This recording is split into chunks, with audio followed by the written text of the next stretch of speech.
प्रधानमंत्री मोदी को एक परमात्मा मानते हैं, उनकी पूजा करते हैं। ऐसा कैसे हो सकता है कि एक पॉलिटिशियन को लेकर लोग इतने अंधे हो गए हैं? और ये इकलौते नहीं है, मैंने पिछले वीडियो में आपको उसके कई और उदाहरण दिए थे। बीजेपी के टिकट पर तो कुत्ता भी खड़ा हो जाए हम जिता देंगे। सच है, अगर कुत्ता भी आएगा उसको भी जिताएंगे। तो फिर अंधविश्वास नहीं, भक्त है। अंधविश्वास नहीं है, हम भक्त हैं। नहीं, महंगाई मेरे हिसाब से कोई ज्यादा नहीं हुई। अब मैं 10 साल से बनियान नहीं पहन रहा, देखो आप। वो भगवान है हमारे, हम उनकी पूजा करते हैं। ऐसा हुआ है इमोशनल मैनिपुलेशन और ब्रेन वॉशिंग की वजह से। एक बड़े स्केल पर देश में लोगों का ब्रेन वॉश किया गया है, और जो माफिया यहाँ पर ब्रेन वॉश कर रहा है लोगों का, वो 4 डिपार्टमेंट्स पर काम करता है। पहला डिपार्टमेंट लोगों में गर्व और अहंकार भरता है कि आप महान हो क्योंकि आप हिंदू धर्म में पैदा हुए। दूसरा डिपार्टमेंट आपको एहसास दिलाता है विक्टिमाइजेशन का, कि सदियों से, 1000 सालों से आपके पूर्वज विक्टिम बनकर रहे थे। तीसरा डिपार्टमेंट आपके अंदर डर भरता है कि आपको खतरा है उन लोगों से। और चौथा डिपार्टमेंट यहाँ नरेंद्र मोदी को मसीहा बनाता है कि सिर्फ नरेंद्र मोदी ही आपको बचा सकते हैं। पहले 3 डिपार्टमेंट्स की मैं 3 अलग अलग वीडियोस में ऑलरेडी बात कर चुका हूँ। अब वक्त है इस चौथे डिपार्टमेंट को एक्सपोज करने का। नरेंद्र मोदी की कल्ट ऑफ पर्सनैलिटी, कैसे इनके इतने सारे फेलियर्स के बाद भी लोगों को इमोशनली मैनिपुलेट किया जाता है कि लोग इन्हें भगवान मान बैठे। आइए जानते हैं आज के इस वीडियो में।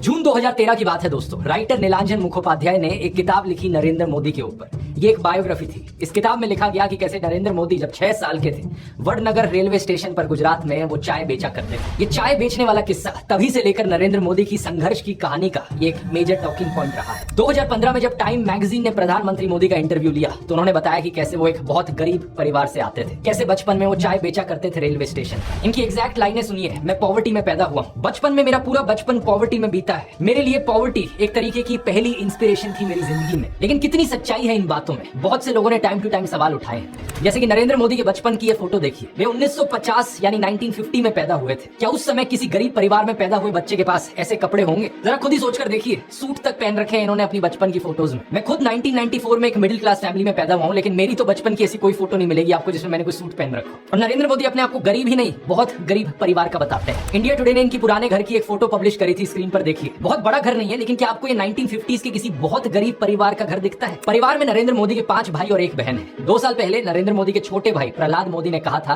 कि उन 5 भाइयों में से जिसका नंबर लगता था वो मदद करने चले जाता था। उनके पिता ने पूरी जिंदगी चाय बेची, उन 5 भाइयों और 1 बहन को बड़ा किया। इसलिए नरेंद्र मोदी को चाय बेचने वाले का बेटा कहना चाहिए। ये पत्रकारों की गलती है। सब भाइयों ने चाय बेची है, मेरे पिता ने पूरी जिंदगी चाय बेची, पूरी जिंदगी। इसीलिए कहा जाए तो चाय बेचने वाले का बेटा कहना चाहिए, चाय बेचने वाला नहीं कहना चाहिए। ये पत्रकारों की गलती है।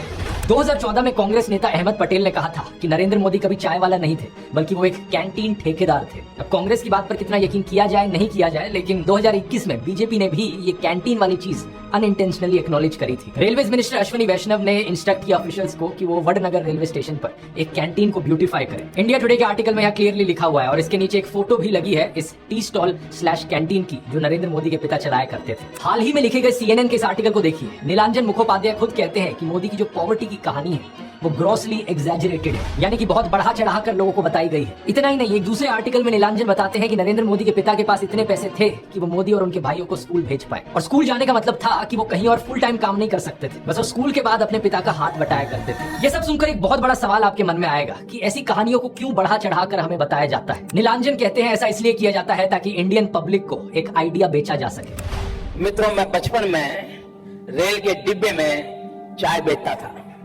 और आज आपके सामने खड़ा हूं।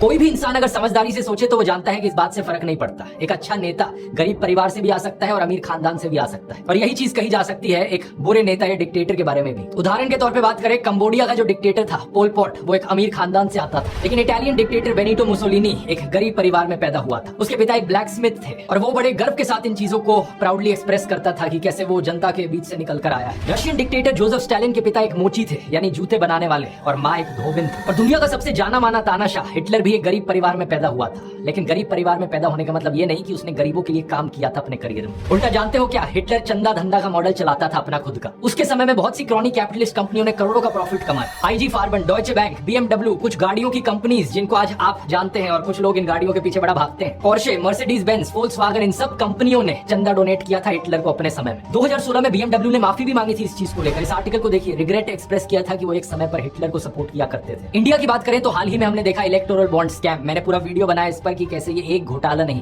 बल्कि घोटालों का भंडार था। बहुत सी कंपनियों को इससे फायदा हुआ और आम जनता को नुकसान। पिछले 10 सालों में प्रधानमंत्री मोदी के मित्र जैसे कि गौतम अडानी भरपूर तरीके से अमीर बनते रहे और देश के 80 करोड़ गरीब लोगों को 5 किलो मुफ्त अनाज लेने पर मजबूर कर दिया गया। बेरोजगारी और महंगाई ने गरीब लोगों की कमर तोड़कर रख दी है आज के दिन। अब तो ऐसी सिचुएशन आ चुकी है कि नरेंद्र मोदी खुद को गरीब परिवार का बताते हुए जिन राहुल गांधी को एलीट वर्क का प्रोजेक्ट करते थे, युवराज कहते थे, आज वही राहुल गांधी खुल्लम खुल्ला गरीबों को कह रहे हैं कि वो गरीबों के हैं और नरेंद्र मोदी अडानी अंबानी जैसे अमीर सेठों के। अडानी को बिना मजदूरी बिना कुछ लाखों करोड़ रुपए देते हैं तो कहते देखो देखो देखो विकास हो रहा है।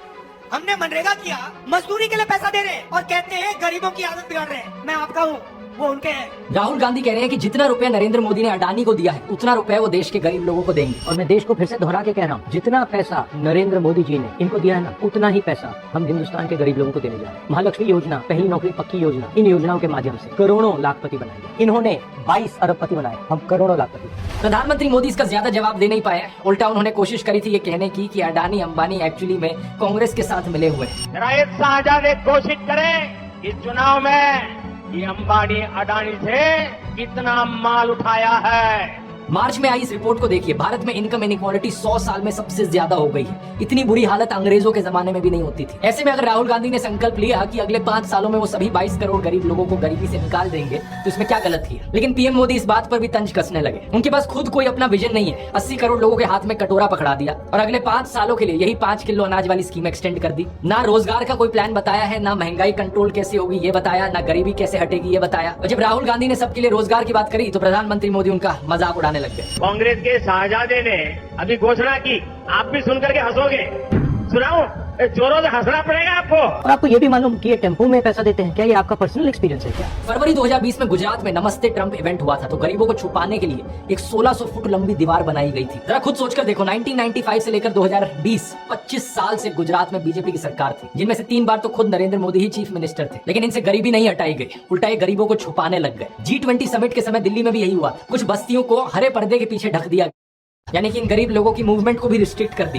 इसी के तहत ये पूरी दुकानें यहाँ से ढक दी गई हैं। जो थोड़ा झुग्गी टाइप घर थे उनको भी ढक दिया गया है यहाँ पर। सोचिए कि ये कितना डीह्यूमनाइजिंग है। कोई आपसे कहे कि तुम अच्छे नहीं लग रहे, तुम तो एक दाग धब्बा हो। वो गोरे सेठ आ रहे हैं हमारे देश में घूमने, तुम्हें एक पर्दे के पीछे छुपा दिया जाएगा। कैसा लगेगा आपको ये सुनकर? उन गरीबों की सोचो, उन्हें कैसा लगा हो। सीधा कहते हैं कि आगे जाओ, उस गरीब को तो भगा सकते हो, उस अमीर को भगा के देखो ना। तो इन सब चीजों के चलते नरेंद्र मोदी की जो गरीब परिवार वाली ब्रांडिंग थी अब ये लगभग खत्म हो चुकी है। लेकिन उनके कल्ट ऑफ पर्सनैलिटी का ये केवल एक हिस्सा है। दूसरा हिस्सा यहाँ पर आता है उनके परिवार को लेकर। व्हाट्सएप पर और मोदी मीडिया के जरिए आपको बार बार बताया जाता है कि नरेंद्र मोदी इतने महान हैं क्योंकि उन्होंने देश के लिए अपने परिवार को छोड़ दिया, अपनी पत्नी को छोड़ दिया। देखो, वैसे ये एक पर्सनल मामला है, किसी पति पत्नी की आपस में ना बने ये कोई बड़ी चीज नहीं है। बहुत से लोगों के साथ ऐसा होता है। लेकिन यही लोग खुद इस पर्सनल बात को बीच में लाते हैं इसे अचीवमेंट के तौर पर दिखाने के लिए। देश के लिए पत्नी को छोड़ दिया, कुछ सेंस है इस बात का? पूर्व प्रधानमंत्री लाल बहादुर शास्त्री जी ने तो अपनी पत्नी को नहीं छोड़ा, तो क्या वो देश के लिए काम नहीं कर पाए? महात्मा ज्योतिबा फूले की पत्नी सावित्रीबाई फूले के बारे में तो सब जानते हैं। क्या उन्होंने देश के लिए महान काम नहीं किया? आपने अगर रामलीला देखी है तो उसमें भी देखा होगा कि कैसे सीता जी ने भी भगवान राम का साथ दिया वनवास में और राम ने उन्हें बचाने के लिए क्या क्या नहीं किया।